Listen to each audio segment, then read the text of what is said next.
Hello दोस्तों, कैसे हो? आपका स्वागत है त्रिपान श्री सेंटर में। आज जो हम करने जा रहे हैं वाटर पोल्यूशन। देखिए, जल ही जीवन है, तो जल को कैसे बचाएं, जल के लिए कौन कौन से प्रोसीजर बचाने का है, जल कितना इम्पोर्टेंट है, आपसे अच्छा कोई नहीं जानता।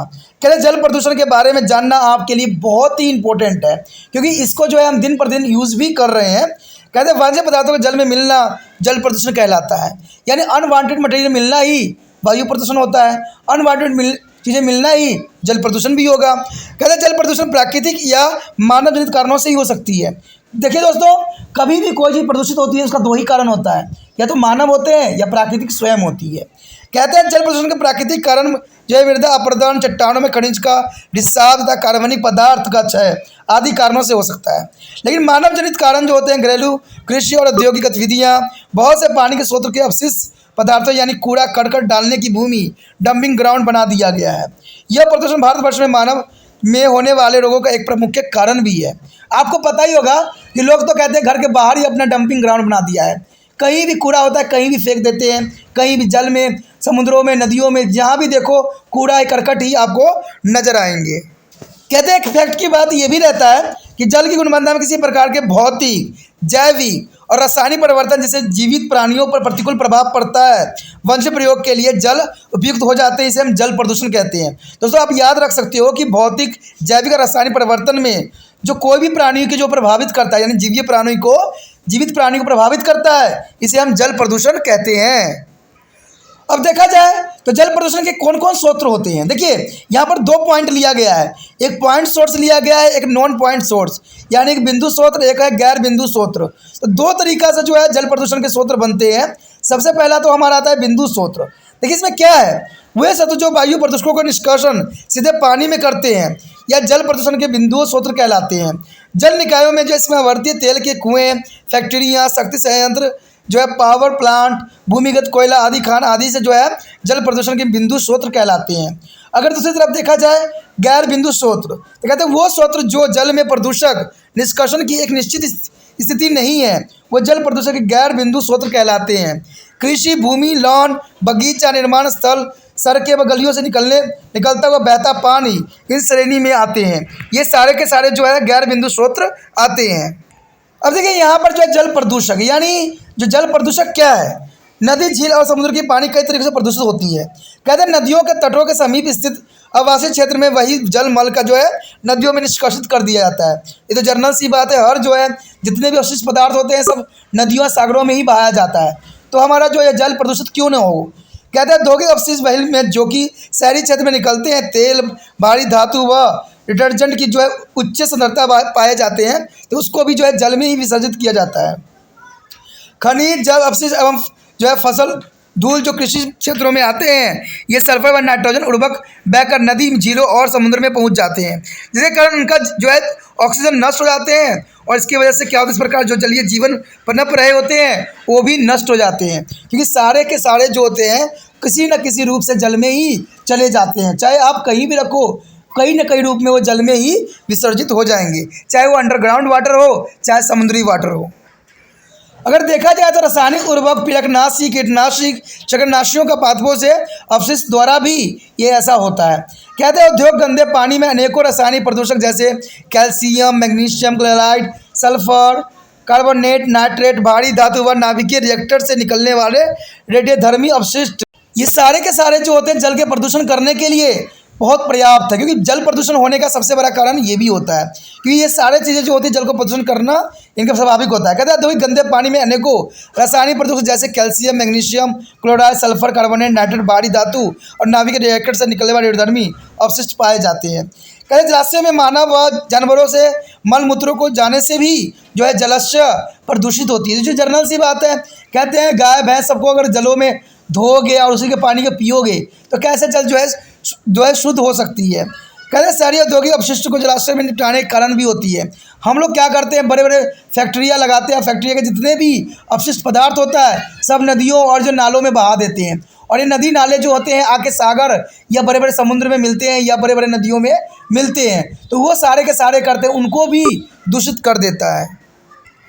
यहाँ पर आपके समक्ष डायग्राम दिखाया गया है जो प्रदूषण का स्रोत है। देखिए, अवसाद है, खानों से निकलने वाला अम्लीय जल है, फसलों का भूसा है, धूल है, ठीक है, पशु अपशिष्ट है, औद्योगिक अपशिष्ट है।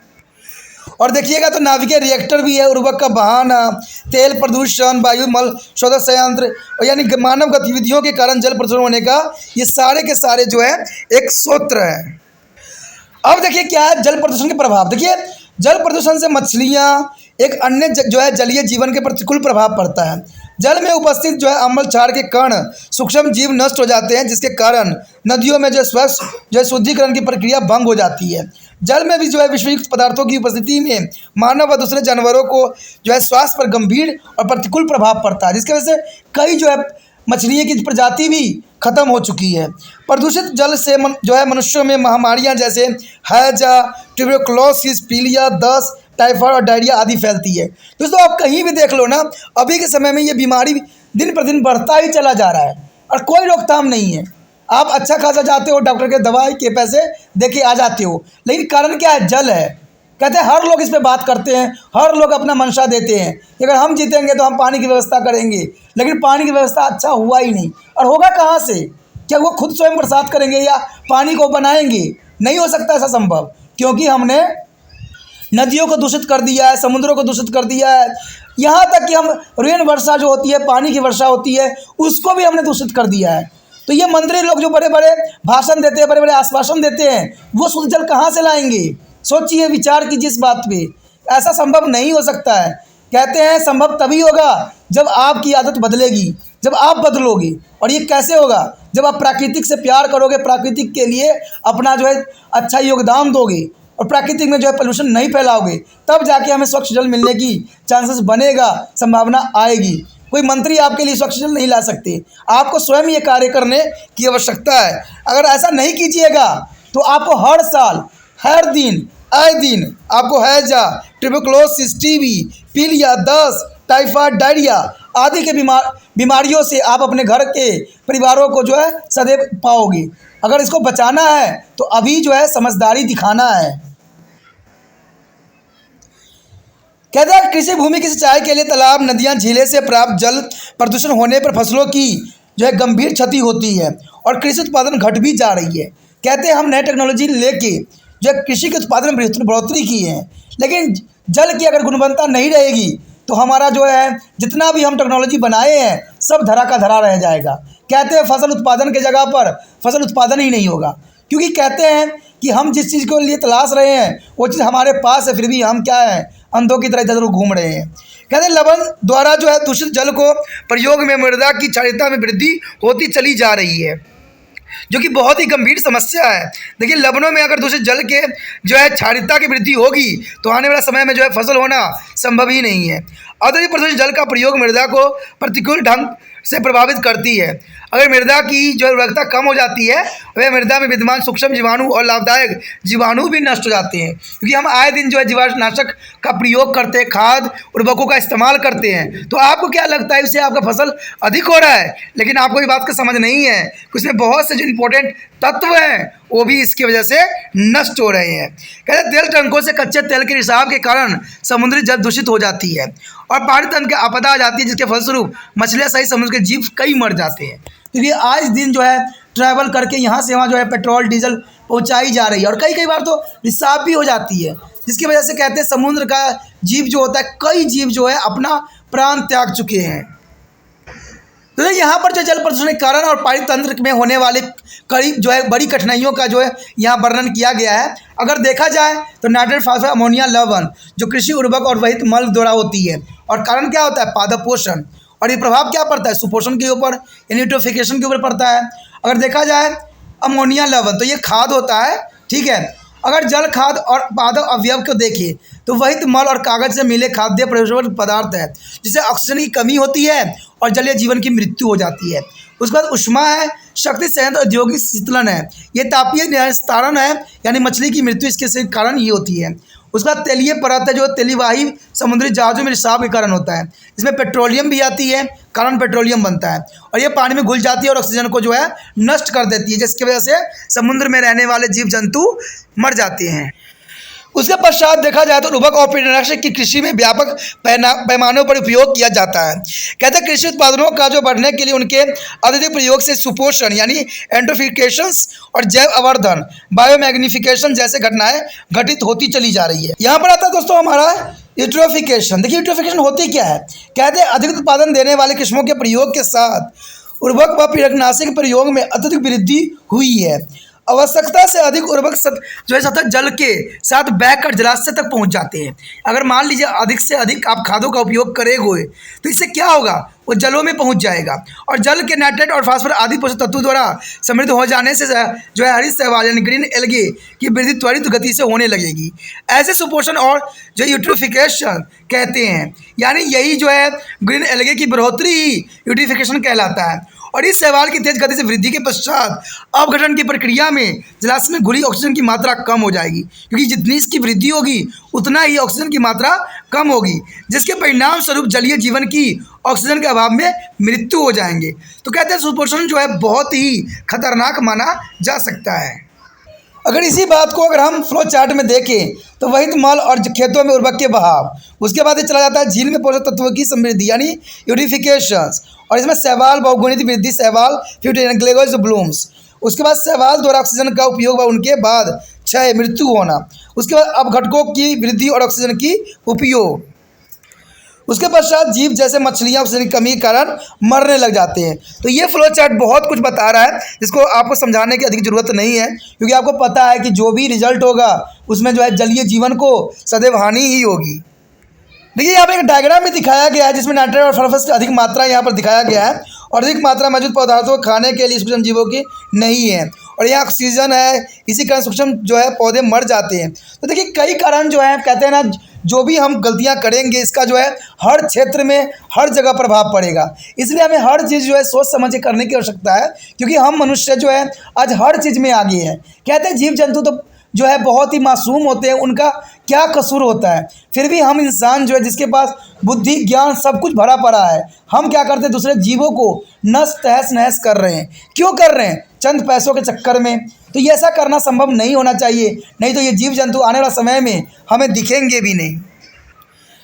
उसके पश्चात हमारे समक्ष है जैव अवर्धन। देखिए बायो मैग्निफिकेशन क्या होती है। कहते हैं अजैवनीकरणीय यानी पीड़कनाशी जैसे कि डीडीटी का फसल संरक्षण के लिए व्यापक पैमानों पर प्रयोग किया जा रहा है। ये तो आपको भी पता है कि डीडीटी जो है खुलेआम और धराधर उपयोग किए जाने वाले पदार्थ में से अब आ चुका है।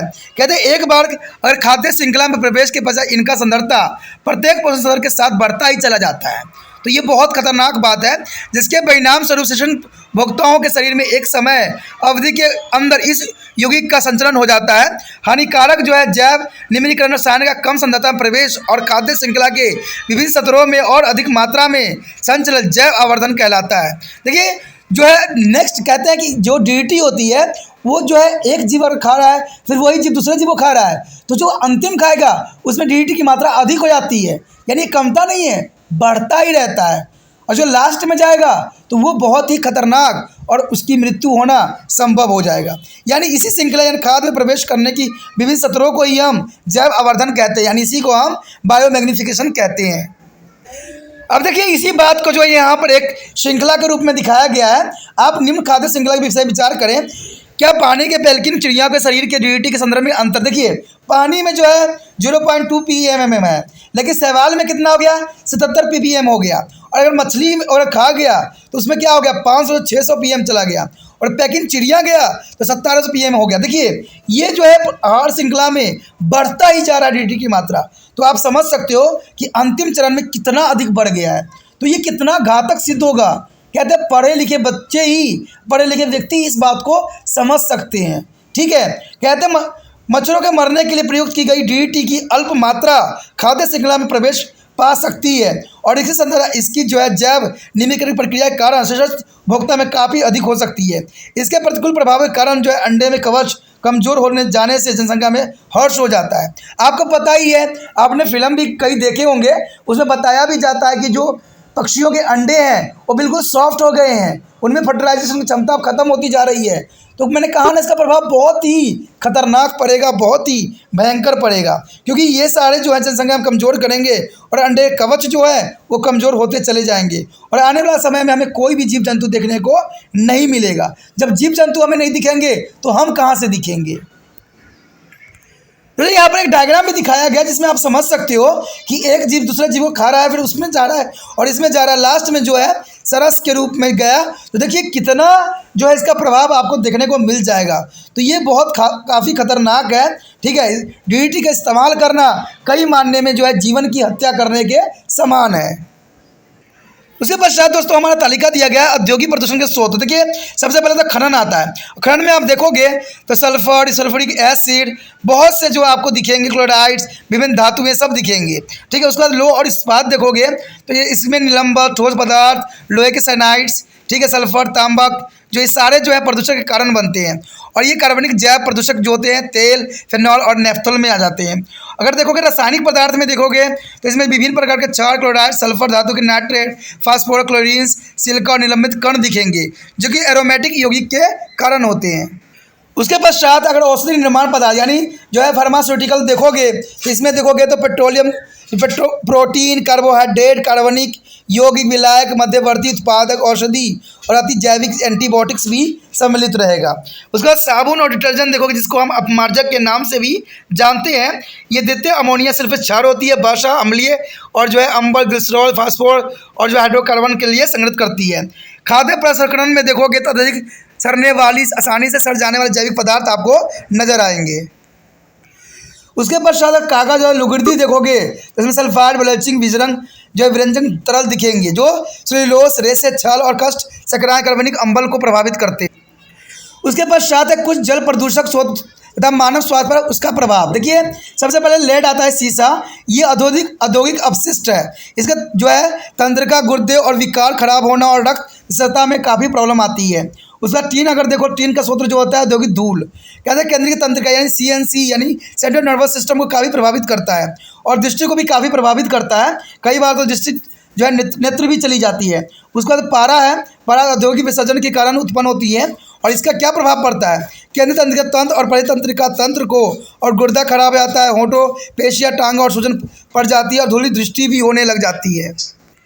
उसके पश्चात है आर्सेनिक। देखिए औद्योगिक विसर्जन है, इसमें श्वसन, त्वचा कैंसर और तंत्रिका विकार उत्पन्न हो जाता है। उसके बाद है निकिल। देखिए ये जो है एरोसोल्स, औद्योगिक धूल होती है जो कि फुफ्फुस विकार और त्वचा शोध के जो है काफ़ी प्रभावित करती है। उसके बाद कैडमियल्स होती है जो औद्योगिक विसर्जन यानी गुर्दे खराब होना, फुफ्फुसी और कंकाल रोग उत्पन्न होती है। देखिए इसमें यूरेनियम, थेरोनियम और सीजियंस जो होती है रेडियोधर्मी अपशिष्ट होती है जिसकी वजह से त्वचा कैंसर हो सकती है और त्वचा कैंसर होने का सबसे बड़ा कारण भी यही बनती है। तो यहाँ पर जो है जल प्रदूषण के रोकथाम का नियंत्रण, देखिए ये काफ़ी मायने इंपॉर्टेंट है। कहते हैं नदियों में विसर्जित और पहले औद्योगिक वहीवल का उपचार करने के बाद ही नदी और वशिष्ठ मल को जो है पृथक चरण बनाकर किया जा सकता है। नदी, झील और तालाबों के पानी को जो है कपड़े धोकर, नहाने आदि से प्रदूषण न होने देकर भी किया जा सकता है। जो अगर हम समझदार बन जाएंगे तो जो है जल प्रदूषण होना संभव नहीं होगा। कहते हैं खुली नलियों में खाद्य पदार्थ के अवशिष्ट, कागज, जैव निम्नीकरण, वनस्पति, साग सब्जी और प्लास्टिक न डालकर भी हम इसको कई मायने में रोक सकते हैं। वैध मल उपचार संदर्भों को स्थापित करके भी कर सकते हैं। घरों में जो है सेंट्रिक टैंक जो होती का निर्माण करके मल एवं अन्य विसर्जित को सीधे बाहर न निकलने से रोक सकते हैं। आश्वनीय अपशिष्ट वही के ठोस अपशिष्ट जिसमें कार्बनिक पदार्थ आते हैं को वायु गैस संयंत्रों में प्रयोग करके विद्युत उत्पादन किया जा सकता है। अगर देखा जाए तो जल प्राणियों में जो विसर्जित किए जाने वाले विशिष्ट और सुरक्षा मानकों का निर्धारण या रख रखाव करके भी इन चीज़ों को जो रोका जा सकता है। उसके बाद जो है वहित मल के उपचार यानी ट्रीटमेंट ऑफ सीवेज के द्वारा भी इसको रोका जा सकता है। वहित मल सीवेज के उपचार आधुनिक तकनीक द्वारा किया जाता है जिसके 3 पद होते हैं, प्राथमिक उपचार, द्वितीय उपचार और तृतीय उपचार। यहाँ पर आपको चित्र में भी दिख रहा होगा। देखिए यहाँ पर जो चित्र में देखोगे जलिका दिखाया गया, प्राथमिक कक्ष दिखाए गए हैं, प्राथमिक अवसाद टैंक दिखे गए हैं, एक्रेंट टैंक दिखे गए हैं और इसी तरह जो है आगे ये बढ़ रहा है और ये बढ़ते बढ़ते जो है आगे कई जगहों पे आ गया है जिसमें क्लोरोसिनल टैंक आ गया, हल्की दार वाली परत का वाष्पन, लेग्यूम्स दल जो है द्वितीयक, यानी इस प्रकार जो है वहित मल का उपचार किया जा सकता है। इसमें आता है प्राथमिक उपचार में। देखिए वहित मल को एक घर्षण प्रक्रिया से जो है गुजारा जाता है उसके बाद इसे कई अवरुद्ध कक्षों से गुजारा जाता है और इसे चूना मिलाकर उदासीन निमग्न बना दिया जाता है। इस उदासीनकृत वायुमंडल में बहुत अधिक संख्या में रोगजनक व गैर रोगजनक जीव अथवा पर्याप्त मात्रा में कार्बनिक पदार्थ होते हैं जो कि नष्ट हो जाते हैं, जिसमें प्राथमिक उपचार में किया जाता है।